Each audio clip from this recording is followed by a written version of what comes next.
Hello बच्चों, आज अपने हिंदी मीडियम वालों के लिए चैप्टर सेकंड का नेक्स्ट टॉपिक करेंगे जिसका नाम है गाउस का नियम। और ये इंपॉर्टेंट टॉपिक भी है क्योंकि इस चैप्टर का नाम ही गाउस का नियम तथा उसके अनुप्रयोग है। इसका मतलब है कि इस नियम का उपयोग जो होगा सारे चैप्टर में, पूरे चैप्टर में होगा लगभग। अब अपना चैप्टर का ये जो मोस्ट इंपॉर्टेंट टॉपिक आता है, गाउस का नियम आता है।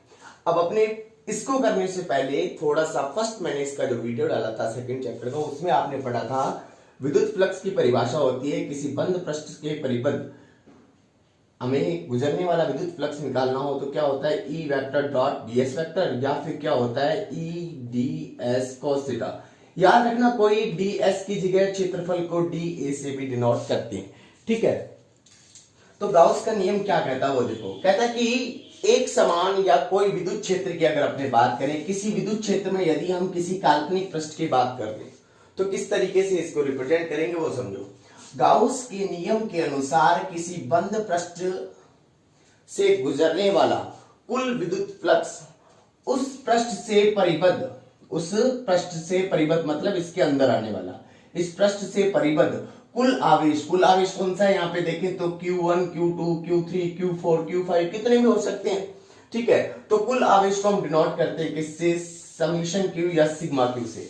तो इस बंद पृष्ठ से परिबद्ध कुल आवेश सिग्मा Q और निर्वात या हवा की विद्युतशीलता एप्सिलॉन नॉट के अनुपात के बराबर होता है। वापिस रिपीट कर रहा हूं, गाउस के नियम के अनुसार किसी बंद पृष्ठ से परिबद्ध कुल आवेश तथा निर्वात की विद्युतशीलता क्या होती है, एप्सिलॉन नॉट। आपको फर्स्ट चैप्टर में करवाया था, जिसने देखा है वीडियो उसको याद होगा। एप्सिलॉन नॉट का वैल्यू होता है 8.85 गुना 10 की पावर -12, ठीक है, ये होता है। तो इन दोनों का अनुपात जो होता है वो हमारे लिए क्या कहलाता है, विद्युत फ्लक्स कहलाता है। किसके नियम के अनुसार, गाउस के नियम के अनुसार कहलाता है। जबकि हमने क्या पढ़ा, फाई बराबर हमने पढ़ा किसी बंद पृष्ठ से क्या होता है E vector dot ds vector, तो ये भी होता है। तो इसका मतलब इन दोनों की तुलना हो जाएगी summation Q upon epsilon not, और ये आ गया हमारे लिए गाउस का नियम। अब इसके कुछ पॉइंट्स हैं कि भाई ये जो बंद पृष्ठ होता है इसको बोलते हैं क्या, इस बंद पृष्ठ को बोलते हैं गाउसियन पृष्ठ। क्या बोलते हैं, गाउसियन पृष्ठ, ठीक है। दूसरा, इस बंद पृष्ठ का आकार गोलीय है, ठीक है, और बेलनाकार, या फिर हम ऐसे कह सकते हैं कि किसी भी लगभग कोई भी बंद आकृति के जैसा हो सकता है। जैसे मैंने कोई निश्चित आकृति नहीं बनाई है, ठीक है। और सूत्र से देखें तो ये इसके आकार पर निर्भर नहीं कर रहा। किस पर निर्भर नहीं कर रहा, गाउसियन पृष्ठ के आकार पर निर्भर नहीं कर रहा। किस पर कर रहा है निर्भर, कुल आवेश पर निर्भर कर रहा है। देखो कुल आवेश, जैसे अगर यहाँ पे मैंने सभी धनात्मक आवेश लिखे हैं तो Q1 plus Q2 plus Q3 plus dash dash dash plus Qn। अगर मान लो इन सभी का मान Q के बराबर होता तो हम लिखते sigma Q is equal to Q लिखते, ठीक है। इस पर निर्भर कर रहा है। दूसरी बात किस पर निर्भर कर रहा है, जो भी इसके चारों ओर मीडियम है। जैसे हमने निर्वात लिया तो एप्सिलॉन नॉट आ गया। तो मुख्य चीज ये है हमारे लिए गाउस के नियम की। और स्टेटमेंट मैंने स्टार्टिंग में बोल दिया कि किसी बंद पृष्ठ से परिबद्ध या किसी बंद पृष्ठ से गुजरने वाला कुल विद्युत फ्लक्स का मान उस बंद पृष्ठ से परिबद्ध कुल आवेश मतलब सिग्मा Q और निर्वात की विद्युतशीलता मतलब एप्सिलॉन नॉट के अनुपात के बराबर होता है।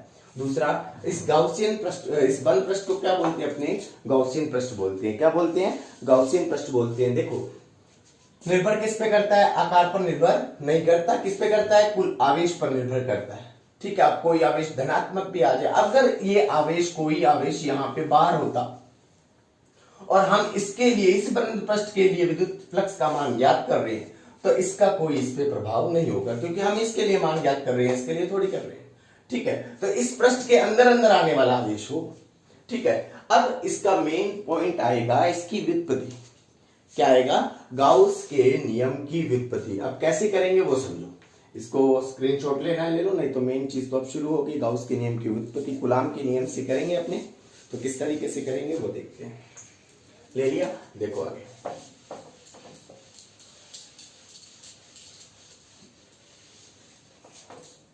मैंने प्लेलिस्ट बना दी है यूट्यूब पे चैप्टर वाइज, फर्स्ट चैप्टर की अलग, सेकंड चैप्टर की अलग, हिंदी मीडियम की अलग, इंग्लिश मीडियम की अलग बना दी है। इसी प्रकार से जितने भी चैप्टर्स आएंगे हिंदी मीडियम वाले या इंग्लिश मीडियम वाले, वो मैं क्या होगा उनकी प्लेलिस्ट अलग अलग मिल जाएगी आपको, क्योंकि कुछ बच्चों ने कहा था, और जो बच्चे मेरे को मैसेज आ रहे हैं पीडीएफ के लिए, हालांकि मैं वर्क भी भेज रहा हूँ उनको, पीडीएफ भी भेज रहा हूँ, तो आज शाम तक कुछ को पीडीएफ हिंदी मीडियम वालों को भेज दूंगा। इंग्लिश मीडियम वालों को भी पीडीएफ तैयार है फर्स्ट सेकंड थर्ड चैप्टर की, वो आप जिसको रिक्वायरमेंट हो फर्स्ट और सेकंड चैप्टर की, वो पीडीएफ मिल जाएगा आपको। बाकी बुक्स आप प्रोवाइड किसी से भी ले लें, आप कर लें, ताकि आसान रहे कार्यक्रम। ठीक है, अब अपने पास है गाउस के नियम की व्युत्पत्ति।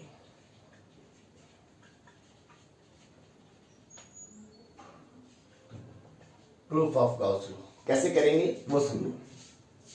क्या कहता है कि मान लिया कि हमारे पास एक आवेश है Q, ठीक है, हमने इसके चारों ओर, आप वृत्ताकार मानोगे तो और आसान हो जाता है, कोई अन्य मानोगे तो दो मेथड है, वृत्ताकार लेके चलो चाहे कहीं अन्य लेके चलो, घनकोण वाला जो बुक वाला मेथड है वो मैं कर देता हूं।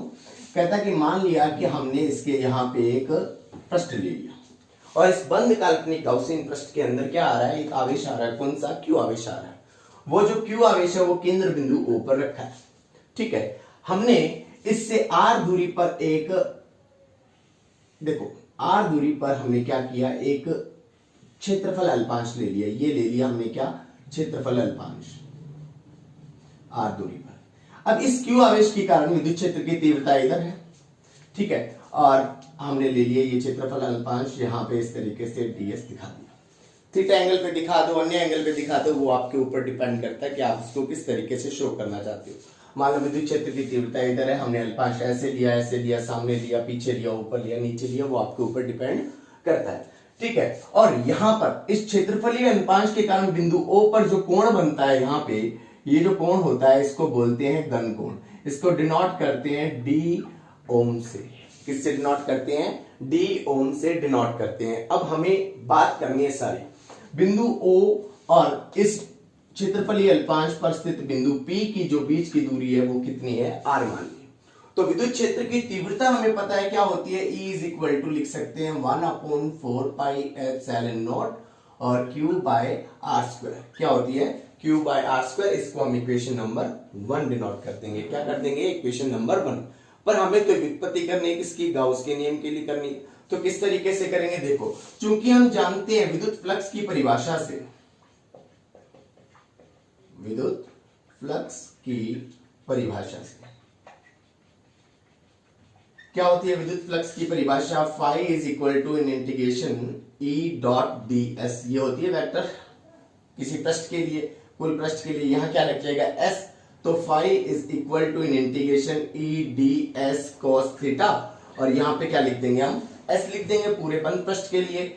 फाई बराबर E का मान रख देंगे 1/4 pi epsilon naught Q by r square, और यहाँ आ गया ds cos थीटा आ गया, ठीक है, ये हमारे पास मान आ गया। अब देखो ध्यान से यहाँ पे देखने वाली बात है, हम क्या करेंगे, फाई इज इक्वल टू, देखो नियतांक राशि Q/4 पाई एप्सिलॉन नॉट को ले लिया बाहर, अंदर क्या रह गया, इन integration s ds cos theta. ध्यान रखना यहां से ही इंपॉर्टेंट बात शुरू होगी।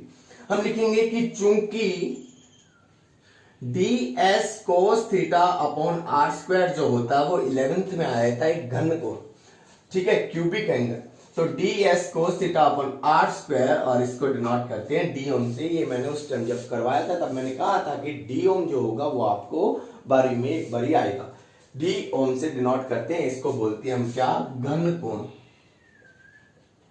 ठीक है। और इस पूरे क्षेत्रफलीय अल्पांश के कारण ये घन कोण यहाँ पे क्रिएट हो रहा है। लेकिन अगर मैं पूरे काल्पनिक पृष्ठ की बात करूं तो पूरे काल्पनिक पृष्ठ के लिए यहाँ पे समाकलन में डी ओम आ जाएगा। तो कैसे हो जाएगा, देखो पूरे काल्पनिक पृष्ठ के लिए फाई बराबर Q/4 पाई एप्सिलॉन नॉट समाकलन में s और d ओम, ठीक है। काल्पनिक पृष्ठ द्वारा बिंदु O पर कुल अंतरित कोण का मान या घन कोण का मान होता है 4 पाई। कितना होता है, 4 पाई होता है। ध्यान रखना है, चूंकि हम लिख देते हैं s d ओम इज इक्वल टू कितना होता है, 4 पाई। कुल पूरे काल्पनिक पृष्ठ द्वारा बिंदु O पर कुल जो अंतरित घन कोण का मान होता है वो कितना होता है, 4 पाई होता है। ये मान यदि हम यहां रखें इस वाले स्टेप में तो देखो क्या बनेगा, फाई बराबर Q upon 4 pi epsilon not into, यहां पे लिख देंगे हम 4 पाई से 4 पाई कैंसिल, फाई बराबर क्यू अपॉन एप्सिलॉन नॉट। और यही गाउस का नियम है। क्या नियम है? यही गाउस का नियम है। इसका स्क्रीनशॉट ले लेना। एक और मेथड बता देता हूं इसी के साथ में, जो आपको आसान लगे। मुख्य मेथड ये, ठीक है ना, Q अपॉन एप्सिलॉन नॉट, ये हमारे लिए देखो यहाँ पे हमने कुल आवेश, इसको सिग्मा क्यू भी लिख सकते हैं। क्यों? क्योंकि हमने कुल आवेश क्या लिया है? Q लिया है। इसका मतलब sigma Q is equal to किसके है? Q के इक्वल है। ठीक है, तो ये आप स्क्रीनशॉट ले लो। ये आपका गाउस के नियम का व्युत्पत्ति वाला टॉपिक कंप्लीट हो गया। ठीक है।